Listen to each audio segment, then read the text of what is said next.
everyone. My name is Nada Ahmed, and I'm your host for the Braving Innovation podcast. I help businesses innovate and bring new products and services to market. I believe every company and team can achieve immense success in creating sustainable and profitable business models. All you need is an agile leadership mindset to build powerful, high-performing teams.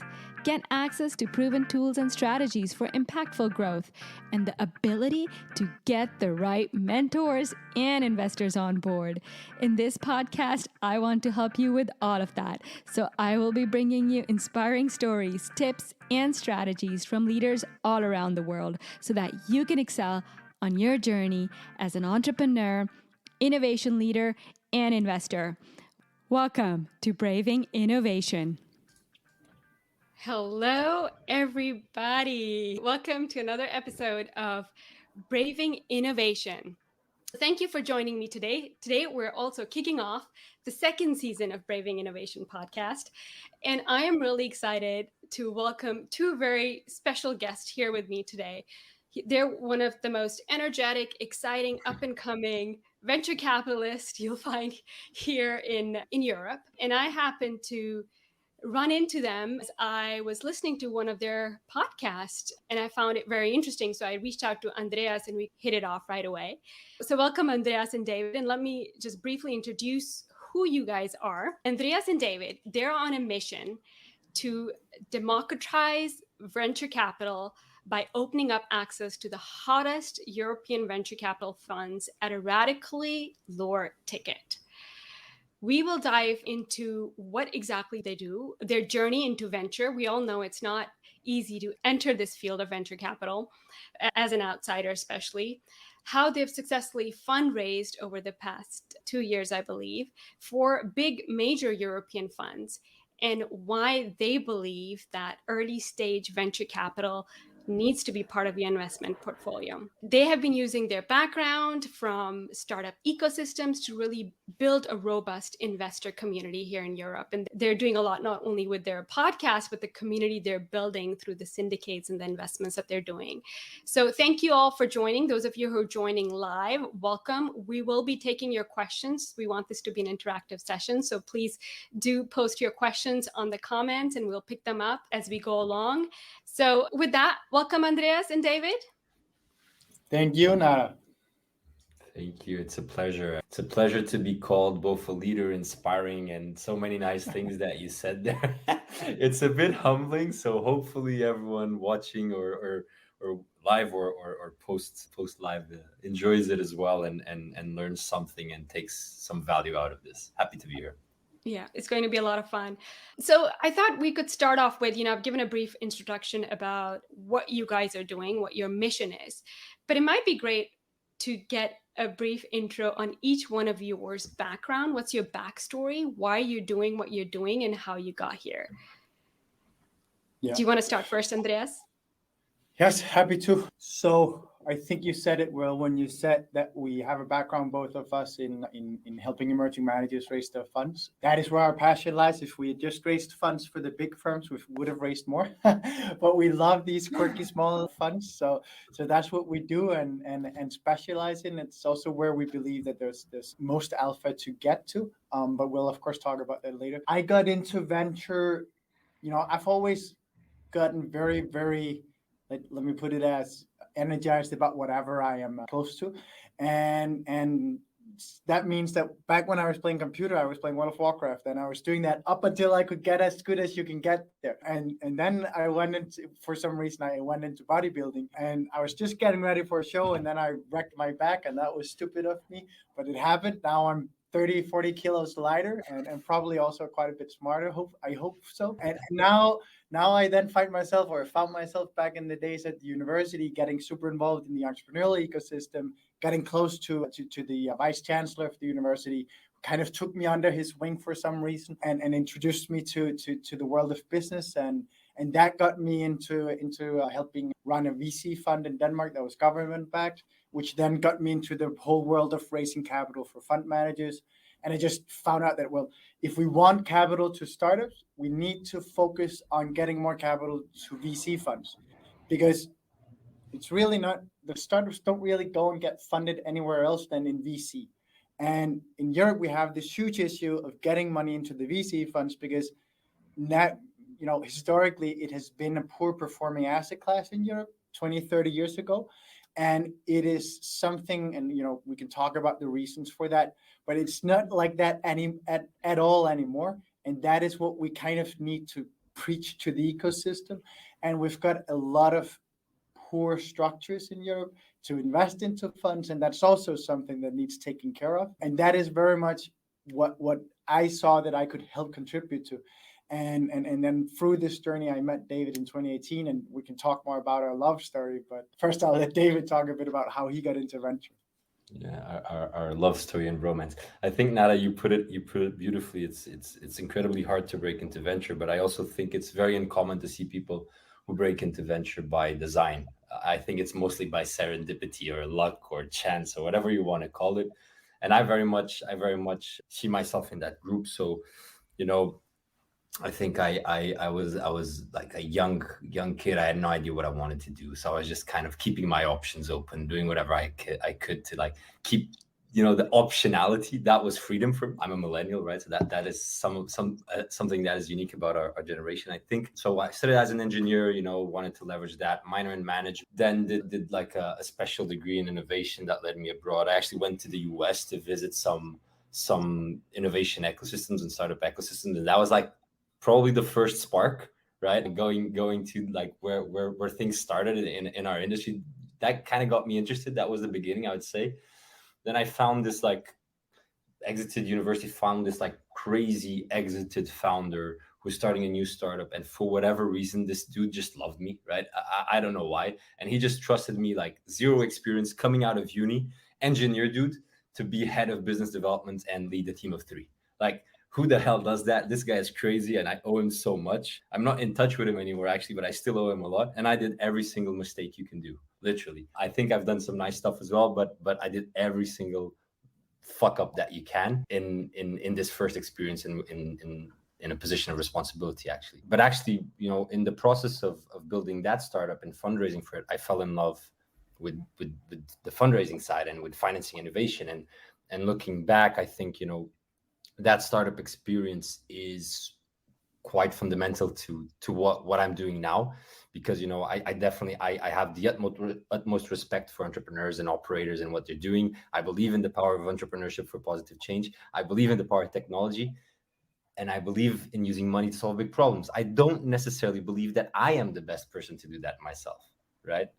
And so I love this quote by John Dewar that I always adapted, which is, if I can't invent the future myself, well, at least I can help drive some money to people who are doing that, right? And that is kind of what drives me, this desire to help this atomic unit, which is the startup that basically drives change and drives, positive impact, hopefully, if we're deploying the money in the right place. And so, to come back to my story and to make it very short, fell in love with the fundraising side at that stage, and decided to help founders fundraise. Extremely lucky myself to know a lot of founders. I did it for free for a year or two, actually. Then I started building a business model out of that. And I think the inflection point in when I truly break into venture is when I raise with a French bio startup. I helped them raise a bridge round, nice sized bridge round. And I kind of got in the radar of the investors that were in that startup already. So the seed stage investors, and they were spinning out and starting their own VC fund. And they were like, David, we like you. You did a nice job. Do you want to help us? I was like, fuck yeah. I've been trying to break into venture for like 3-4 years. So very serendipitous, very kind of unstructured. That is the story of how I break into venture, and also what drives me in kind of, democratizing the asset class and helping drive more money into venture. Thank you. Yeah, really inspiring to listen to both of your stories, and you both of you come kind of from a different angle. David, you having worked as an operator within startups, having raised for startups, and I found it interesting, Andreas, when you talked about sort of coming in a little bit from the academia perspective, and bringing sort of both of those experiences together into what you do, and also very humbling to see you guys talk about how you're really coming in there with this vision of, it is hard for people to break into it, but both of you broke into it believing that anyone can enter this field, because there's a general misconception that either you need to have a lot of money to enter venture capital, or this is something that you need to have a lot of experience in, and it's kind of like you're saying, serendipity. I love that word. Yeah, so like I actually, if I may stop you, because it is difficult to break into venture. And for sure, if you've got a lot of money, it's easier because then you can angel invest your route into it, right? But the fact of the matter is that as David ended up saying as well, he spent 4 years and all of a sudden, he ended up actually getting that, but he did consciously work 4 years to work his way in there. I fell into it.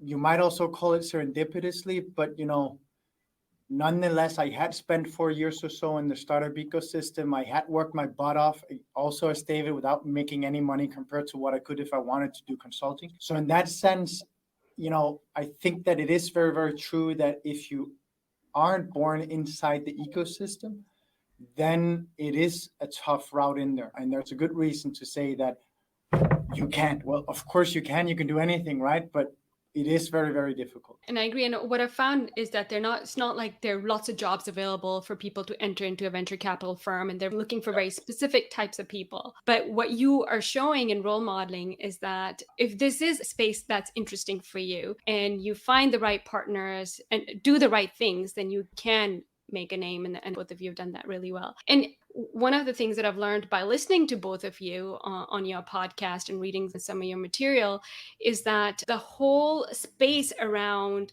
fund managers is really on the rise. More and more, we're seeing a lot of entrepreneurship happening in that space. And so you could talk a little bit about that, about what you were doing in particular and what you were seeing in terms of how you saw a problem arise as we're seeing more emerging managers, fund managers coming into the market.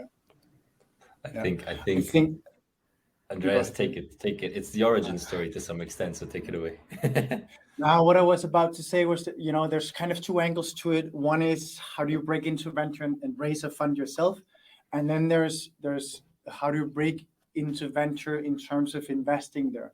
And you're asking about the trends, and I think that there is a really powerful trend happening, not only in Europe, actually also in the US, which is the democratization of the asset class, and the fact that you can now invest into venture funds with small tickets. It's just not widely dispersed yet. It's not something that you notice unless you're knee deep in the ecosystem. But that is what David and I, as an example, are allowing. And what we're doing is, we're allowing for investors to come in and put small tickets into a larger syndicate that we're doing, that we then place the money inside the VC firm. And we believe that's incredibly powerful, because it's one thing that you, of course, we fulfill our own mission and drive to be investing into venture funds and helping these funds also gain traction and create a really strong syndicate to back them. That's one thing, but it also allows every single person who partakes in our syndicate to also get exposure to the fund manager. Meaning, so first of all, if we take a step back, right? Normally, if you want to invest into a venture fund, you need to be coming out with around 100K, as the bare minimum as the investment amount. And that's a regulatory minimum. So you can't really go below that as a single individual. And then most of the good funds have 250 or 500K as the minimum ticket, which only increases the wealth that you need to have to be able to invest there. And if you do the math and say that venture should be a quite small part of your asset allocation strategy, then you need to be very, very wealthy before you start doing 250 and 500K checks. So what we're doing instead to open up that opportunity is we pool everyone in one vehicle that then invests into the fund, which allows us to cross the minimum mark, but still allows us to bring everyone in with us. What we say is there's other people doing the same thing. They focus on, you might call the retail segment. That is not our game at all. So we don't want mom and pops investing with us. We want people inside the venture ecosystem investing with us, because we believe there's so much to gain for the VC from that syndicate, because just as you have an angel syndicate that can provide value, you can in the same way have a syndicate of, we call it limited partners, right? That's the terminology of this game, but of investors into a VC fund that all help in bringing the returns and the operations of that fund up to a better level. And I can dive deeper on that, but I don't know, Nada, if you want me to do that just now. Are you muted, Nada? Of course. No, I was just wondering if you're differentiating between an angel investor versus a venture capital VC, and if you could kind of elaborate on what do you see as the difference there? And there's a fundamental difference in that an angel investor investing their own money, whereas a venture capitalist are investing money on behalf of others. So they've raised a fund. Now they're stewards of the people's money that have invested it with them. And that means that, you have a difference in motivation and in degrees of freedom and so on, meaning an angel can do whatever he or she wants, whereas the VC typically has a very strong thesis that people have backed him to do and then goes out and execute against. But that also means that the angel investor can be wealthy and come from a lawyer background and choose to start invest their own money. And that does not necessarily mean that person knows a lot about the space he's investing in. But if you have a venture capitalist, I say that they're a bit the pros of venture investing, in the sense that they're the ones who are doing it professionally. They've raised 10, 20 million as the absolute minimum. And that means that there's some very wealthy people that have given them, the backing of actually saying, I trust you to manage my money and find the best investments inside B2B SaaS or, biotech or whatever is the thesis that you have. And that's where I think that the main, wouldn't you say, David? Absolutely. Nothing to add there. I'd only say now that if I step back, right, and I look at your first question, original question, the trends, and I said the origin story a while back because I was thinking, why did we even start this, right? Why did Andreas look at his wife and say, honey, I'm gonna quit my job and start working with this guy that I met 2 years ago in Madrid and I haven't seen him for 2 years, right? And then we build a company remote for a year and a half where we don't meet. So what led us to be that crazy, right? What was it? What were we seeing, right? We were seeing something. And I think the underlying motivation at first was that we are both European bred, super proud Europeans, wanting to do more in Europe, active in venture. And we're like, we love listening to a Brit guy interviewing the best US investors and startups. But what about Europe? What about what we want to see on a daily basis? What about what's going on here? And we love Harry Stebbings. We love the 20-minute VC, huge inspiration for both of us. But that's actually the big reason why we built what we have now on the podcast front was like, we want to hear about the amazing stories in Europe. And if I start to kind of think now about the data that we now have and that we've been seeing, and I'm actually quoting from a report that we shared quite a bit on LinkedIn, actually, by Affinity. We can actually share the link if anyone's interested.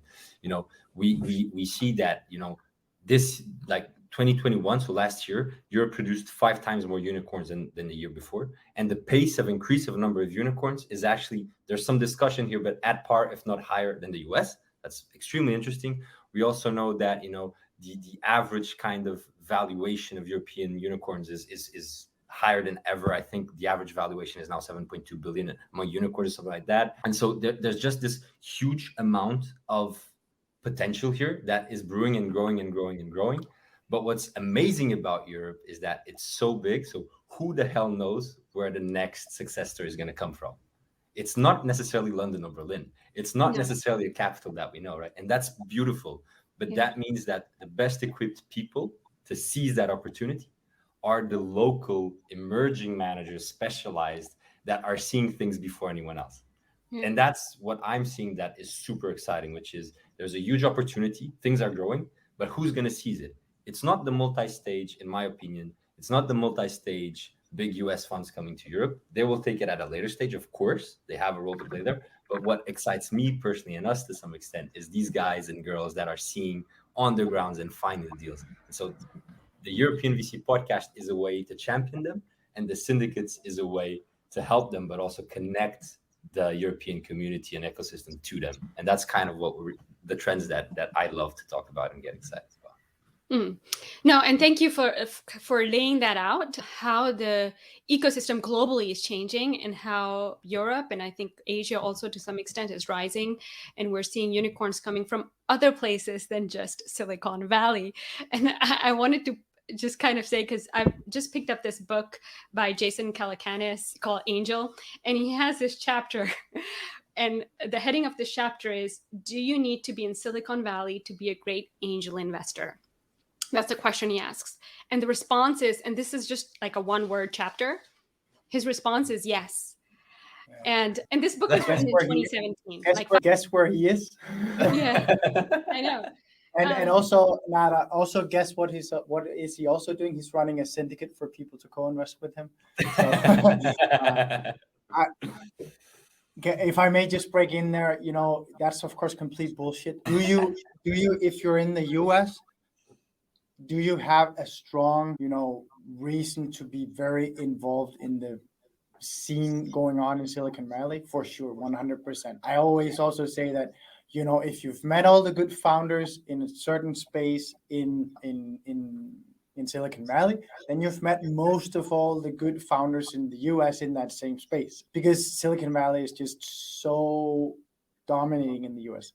What David touched on before is it's completely different in Europe, in that you used to be able to some extent to say that about London, Berlin, and so on, but you just cannot do that anymore. Where did UiPath come from, right? That's one of the biggest successes from Where Europe. did that was not a London COVID vaccines, right? Like it's just there was no capital in Europe, so European founders are actually going there, and European nationals were actually going there. Not only European, outside of Europe as well. The game is different now. It's just completely different. I mean, it's changed enormously, and that's also very much why we say that angel investors should think about, even more than before probably, how can they get exposure to deals that come from other geos? Because you can be the best in Denmark and you can get the best whatever inside whatever vertical in Denmark, but that does not mean that you get the winner in Europe in that category. Because that is most likely not coming from Denmark. It might come from Denmark, but most likely it's not. So that's why I always say, well, as an angel, I want to amplify my thesis by making sure that, okay, if I love biotech, and I'm going to, of course, and I'm in Denmark, and I'm going to be probably amongst the best in Denmark doing biotech. So I've got that covered. But do I have any idea what's going on in Germany or Portugal or Spain or Italy or Romania? No, I don't.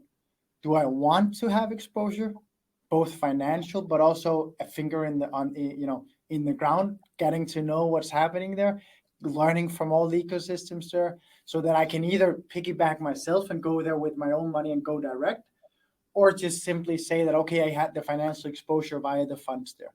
That's why I say that any angel should have VCs in their portfolio. Not big, it shouldn't be the majority, because normally, you would have to have VC fill up a lot allocation-wise. And that would, of course, take the fun out of investing if you don't have any dry powder yourself, because you would have to do these very big VC fund investments.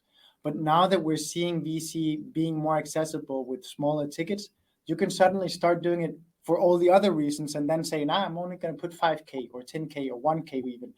Our minimum ticket is 1K, because we say we want impact investors. We don't want people just investing because they're wealthy and then so the only people we want with us. There's a bit of different perspectives on that, and the business model is of course stronger if you if you just require people to put 10K. But that's just not what we want to do. We want to open up the asset class and give angels, wherever they are, the opportunity to start getting VC funds in their portfolio, because there's so much to win, both for the VCs and for the angels. Yeah, I think it's a really good point. And I think the point that J.K. makes in his book is really about, why does ecosystem like Silicon Valley work so well? And how you can create those kind of ecosystems elsewhere, and in a digital world, you don't have to be physically located together. And it's really because of the way that talent moves and where the talent is and where the investors are. They're all in the same place. Google, for example, they learned from all these other tech companies that were out there. And then when Facebook came, they hired the top ad person from Google, and then they got all the knowledge from Google onto Facebook, and so on. And so you get these like multi-mega sort of decathons forming in that one place, because all that talent accumulates from one startup to the next, and to the one sort of unicorn to the decathon, etc., etc. So I think, and the point you're making is that in Europe, it's a lot more diversified. It's like what you're saying is like, if I'm not mistaken, the data that I have, which is definitely, I'm sure it's not super exhaustive, but the data that I have is like Europe has 65 unicorn cities, 65 unicorn cities. And I don't know the number, but how spread out they are kilometers wise, right? It's a shitload. And then I think like 30% or 40%, whatever, comes from the UK. So we also see that concentration. That is still true. That is definitely still true. But 65 unicorn cities. Well, good luck covering that as an angel. It's just impossible, right? You just can't do it. So that's basically what we advocate for, right? Get that coverage, and then double down on what you know best and where you can add most value. That's my perspective, at least. Yeah, I was just going to see if we want to take some questions here, Andreas. I know you've been kind of answering some of them, but Mohammed here was asking, do LPs influence how and where the money is invested in a developing VC market more than a developed VC market? How do you work when you're syndicating and funding into these VC funds? Yeah, we typically go in and say what we like, and then we require them to invest in that, especially require them to invest in our own geo, because we love our own place. No, that is the typical approach. That's the typical approach of a bad LP. Unfortunately, as he also points out, Mohammed, unfortunately, in emerging ecosystems, you tend to have more LPs that, especially the government-backed ones, that go in and force the hand of the VCs to limit their geography to the space that they're in. I think that that's a good idea. That's typically a super bad idea, and a million reasons why that is. And then there's also the question of let me backtrack. There's a reason why a VC chooses to build their VC fund around a specific thesis. That's because they're the best at executing on that thesis, and that's because that's what they believe in. Then it's not a good idea for someone with a big check to come and say, yeah, I'll give you money for that, but I would maybe love you to also do my uncle's type of business, because that one is coming up soon. Because that's basically what's going on there. Now I said uncle, but if it was the Danish growth fund that came in and arm wrestled the VC there, that would be in effect the same. It's ridiculous to start changing the thesis of the manager. Then just say no thanks. I don't believe in your thesis, because I believe we should only invest in Denmark. So I'm using the Danish growth fund here just as an example, because I'm from Denmark. They don't do that. I actually think that they're a very good investor for Denmark. I also think that the EIF is a very good investor for Europe. But we have some of the less developed ecosystems that are doing exactly what Mohammed said. Yeah, absolutely. And I think just sharing some love here, it's important to recognize that for government money, right, funded more than 50% of the European venture ecosystem. So we can sit around, and emerging managers typically do this, and talk shit about government money. Well, if it weren't for it, we wouldn't be all here sitting around and talking and tooting our own horns. But yes, Andreas is absolutely right. Nothing to add there. I was going to pick up another question here. Have you mostly worked with emerging managers? And if so, if you've had most of your experience there, what does a good emerging manager look like? What's your experience? Question from Freddie. Hi, Freddie. We love Freddie. He's a cool dude. I actually think Freddie could answer that. Freddie, if you're still in there, we'd love your take, because Freddie works at Eisenberg Capital. They're also investing into emerging managers and early stage VC funds. I'd love to hear his take. My take is quite simple. It's like a startup, right? How many new social networks do we see that we're like, oh, fuck, really? Another one? So the same happens. I think incredible emerging managers are just super aware of what is unique about them and why that is a good business case for an investor, and they just double down on that. So that focus on having a unique, differentiated strategy is amazing, and that might be in some cases doing drug development in investing in drug development, in more developing markets, or it might be in other contexts, macroeconomic contexts and regional contexts, doing enterprise tech, because there's just no player, but they are later stage investors ready to take that and do follow-on rounds. So there's not a rule there. I would say just it's incredibly differentiated strategies and the ability to exploit that. Yeah, just if I should add to it, it's an incredibly complex question. I think what I would say is I would ask everyone listening in, to go on the Emerging VC Substack and read some of our memos there, because there we really pick apart the thesis and the strategy and the teams and the structures behind the funds that we're investing in. And I think that shows, when people go in there, they can kind of see the complexity of it, and also draw their own conclusions as to what is it that is, underpinning the strength of each team. Because sometimes it's because, it's someone who's incredibly embedded inside a geo. So it might be someone who's, I know a guy who's, founded one of the best robotics companies in Denmark. That person I would love to back if ever he decided to do a venture fund focused on robotics, because, he has thought leadership there. Founders are asking for advice all day long. So he's the first one to hear about those deals, and he has the access. They want him in there. And that's an example of someone who I think, with the right team to back him up and everything, he could be magical. But, it's incredibly complex, because it's one thing to be able to source deals and find the right deals. It's another thing to know how to exit them. It's a third thing to know how to help them. Then there's the whole stewarding of people's money. You also need to be able to show discipline there, which is something that now we're coming out of a boom where many emerging managers or some emerging managers have burned their hands because they got over their skis, in this period. And that's not funny now. And that comes back to, investment discipline and being rigorous in your method and staying true to where you started and not getting caught up in the hype. So in that sense, it is very difficult. And that's also why I think that people like us are probably a pretty good player to have in the ecosystem, that both educates via the podcast, but also makes some educated guesses or bets with our syndicates and say, well, of all the managers we're meeting, we've just done 100 episodes, and we screened many and said, no thanks, you're not going to get on the podcast. So we've met even more, right? And out of those, we've now chosen 5 that we're investing in. And I think that's a bit the magic there, that you need players that can curate for you, at least in the beginning when you start out picking. Same thing with an angel club, right? Why do you join an angel club? Well, you do it because you need the deal flow, because you don't have 100 startups knocking on your door every week as you would prefer if you want to deploy into startups. And also because you need someone to kind of say, yeah, this is a good deal. It might win, it might lose, it might die in 3 months, it might die in 5 years, or it might be the next Facebook. We don't know. But for what we know today, it looks like a good deal. And it's much the same with emerging managers. You need someone to help you curate that as you learn how to invest in this space, and then you start doing things more yourself. That's how I would go about it.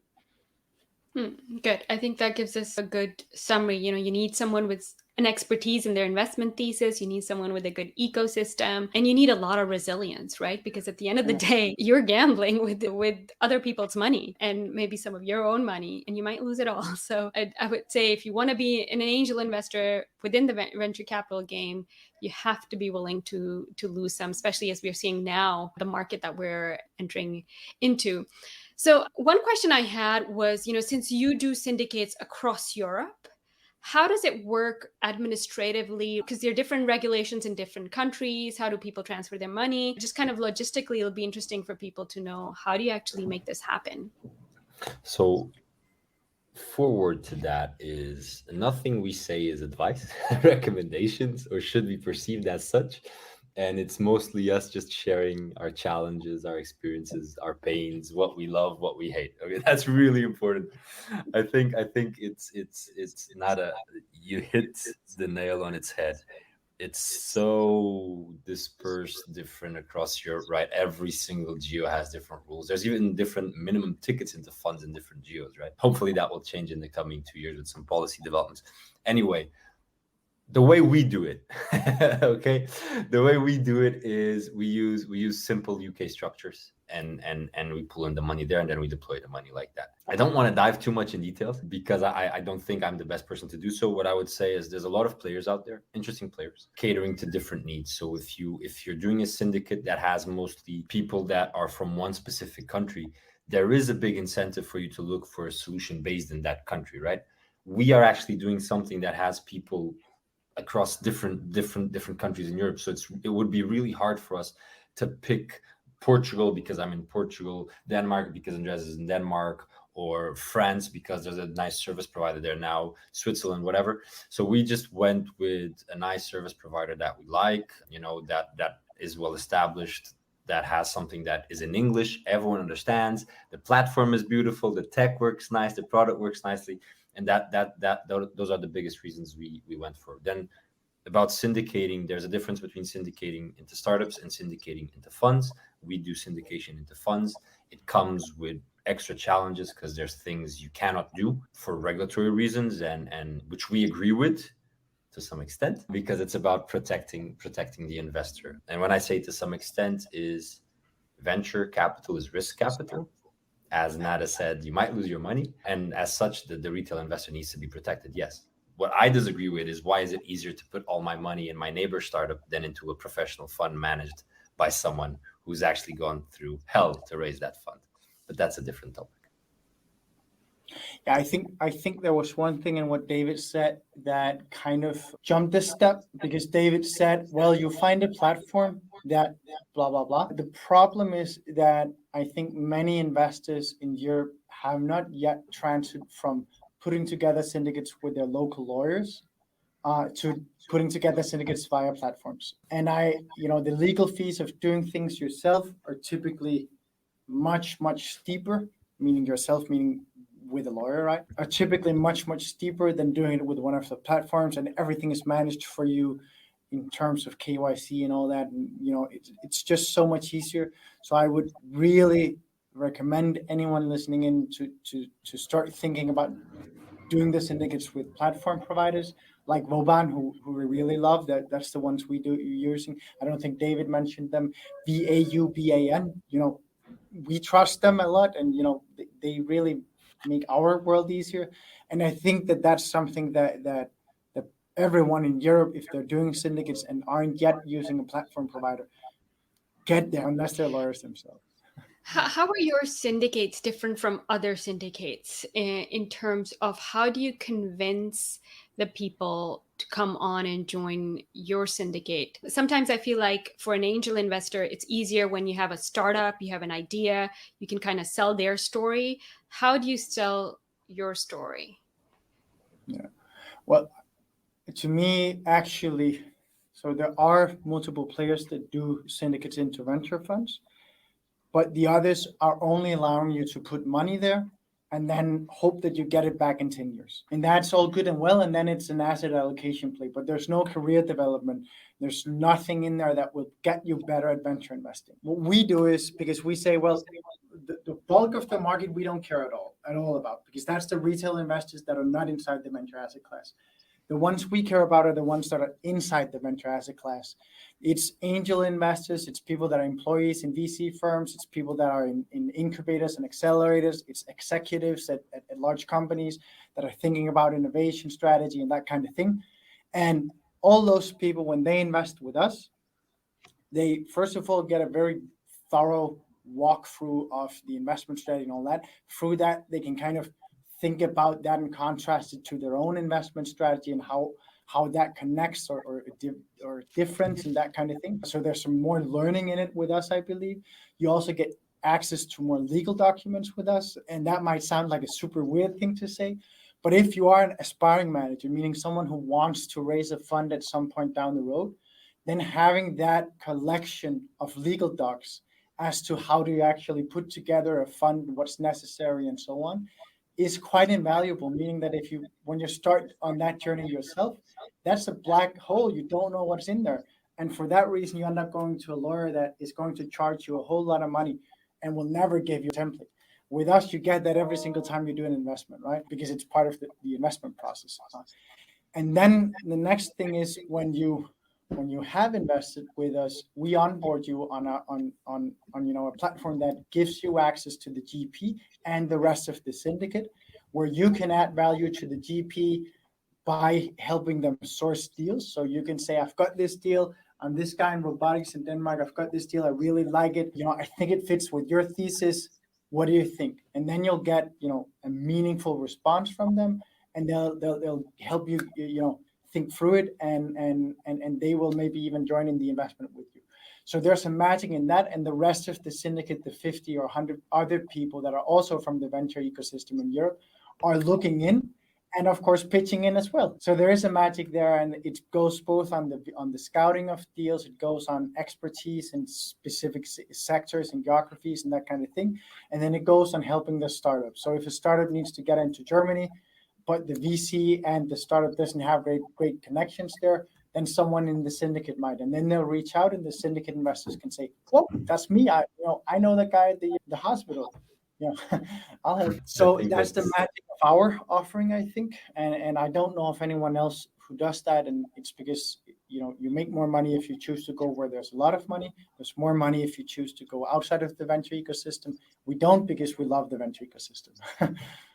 There's something that I realized today or yesterday because of a string of meetings that I had, which is we actually have a lot of syndicate leads committing to our syndicates. So they're running like startup syndicates, right? And they see our syndicates exactly as Andreas was describing. It's a great way for me to learn from the best. Who are the best? VC investors, right? And that's kind of insightful, and realizing that was really kind of a pat on my own back, like, okay, we're doing something right. At least they're recognizing it. But to come back to your question, Nada, there's a lot of platforms out there. We're not a product, right? We're not a platform providing the infrastructure to do your own SPVs. That's not what we're doing. That's a completely different game. We are running we're running the syndicate itself. We're running the community that then deploys the capital. And that's just important to clarify, because those are completely different games.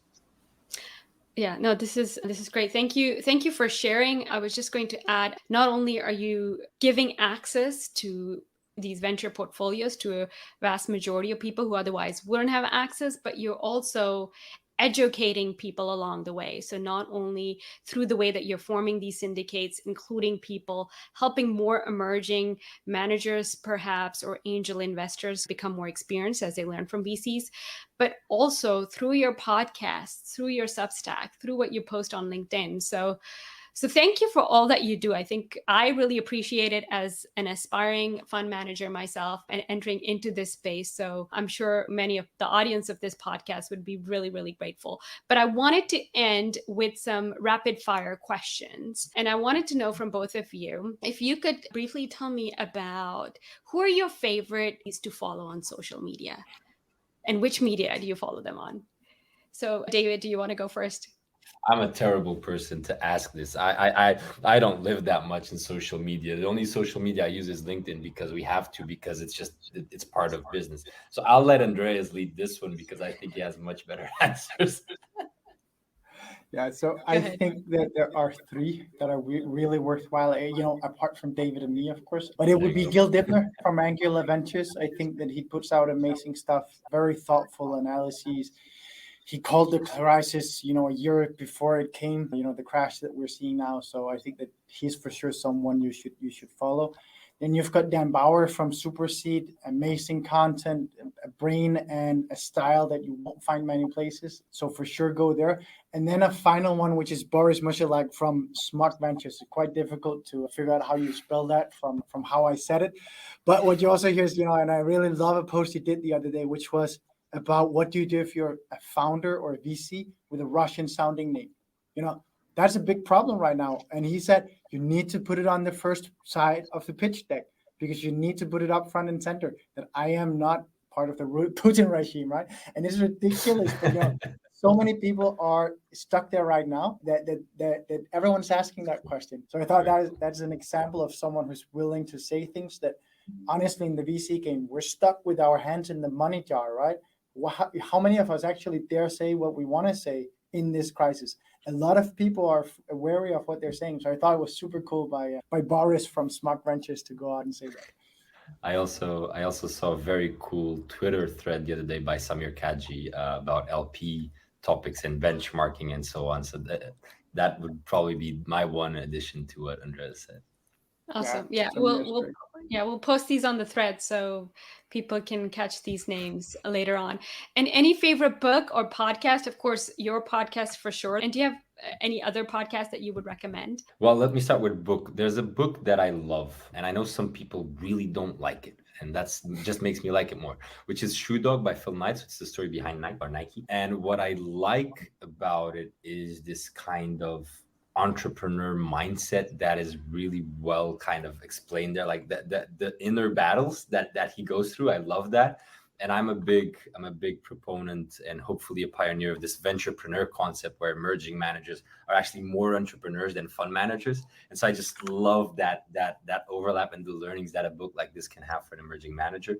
And then on the podcast front, I'm going to be self-serving here. An upcoming podcast, which is going to be launched next month, called the Urban Tech VC. And the Urban Tech VC is the new podcast in the EUVC platform, and it is focused on everything urban tech, prop tech, city sustainability, and it's with an amazing team. I will not say their names, but an amazing team of VCs out of Berlin. So I have as podcast Venture Unlocked by Simon Kaji. I really love that one. Gives you a lot of insight into how he thinks about VC funds. So that's cool. And book I have a really weird one. It's called A Short Treatise on the Great Virtues, and then it's The Uses of Philosophy in Everyday Life. It's by a guy called André Comte de Sponville. It's super cool for people that are thinking all the time about venture and doing angel investing and all that stuff. So also be thinking about how to be a good moral human being. And I just love how that brings you through that. It's not that short. I think it's 370 pages. So get ready for some very, winkling, weird language there, but you'll learn a lot, I think. Awesome. And then the last question I had was a founder, a CEO, a leader that you really looked up to or has had a big influence in your career so far. I think I saw Andreas's notes for this because obviously, guys, we did prepare a tiny bit for this, right? If you're listening in, and I saw Andreas's note and I see the first name he put in, I was like, "Fuck." I was gonna say that. So Andreas, I'll let you say it because you prepared it, but know that we very much share that. Yeah. So the first one that David teases here is Joe Short. He's the founding partner of Isomer Capital. He has come to be a bit of a mentor for both David and I as we've been building the European VC and how we think about our fund investing and all that. He always has an ear to us and also gives us sage advice. So we really owe him a lot, and we're very, very thankful for the assistance there. And then for me personally, before him, I'd probably say it's the Vice Chancellor that I spoke of earlier, Henrik Dam from my old University of Southern Denmark. He took me under his wing and really brought me into not to the venture scene, but to the business world. And for some reason, he trusted me. So that was nice. Yeah. I would bring up someone that is like super known. His name is David as well, and that's probably why. Just kidding. No, David Malta, Portuguese VC as well. And the biggest reason they're similar to Andreas is this is a young guy. He's like 5 years older than me or whatever, but he's actually the one, if not, he's probably the one responsible for me being into venture, and I just owe him a lot. And he's like biotech dude, did amazing stuff on the startup front, did fund of fund investing, now is back in fund of fund investing, doing amazing stuff out of Switzerland now. So do follow him. He's super active on like everything that's biotech. So if that interests anyone listening in, I would highly recommend following him and checking his stuff. Awesome. Thank you so much. You've given us some great tips and just a lot of valuable information on what you do, how to syndicate, what is venture capital, what's the state today. There are many topics we didn't cover. We would have loved to, but we'll have to bring you back on another time, and there'll be more of this. There'll be more of this, I'm sure of it. So thank you so much. I'm really looking forward to following your new podcast, the Urban Tech VC. So for those listening, please do find David and Andreas on Spotify and all your streaming platforms. And if you want to get in touch with them, you can reach out to them on LinkedIn. You can also maybe say where else they can get in touch with you. Do you have your website maybe? Yeah, it's very easy. So our names are David and Andreas. And so if you want to drop us an email, just write David or Andreas at eu.vc. Very easy, eu.vc. Awesome. Thank you both for joining. And the recording will be available for all of you on LinkedIn and YouTube. So feel free to check that out if you weren't able to see the entire live. And there will also be a podcast version on Spotify and Apple Podcast and wherever you listen to your podcast. So thank you so much and have a great weekend. Bye. Thank you. Thank you for listening to the Braving Innovation podcast. If you enjoyed this episode, do hit subscribe so you do not miss any of our future episodes. Don't forget to leave us a review and share this podcast with others who might find it valuable. Thank you.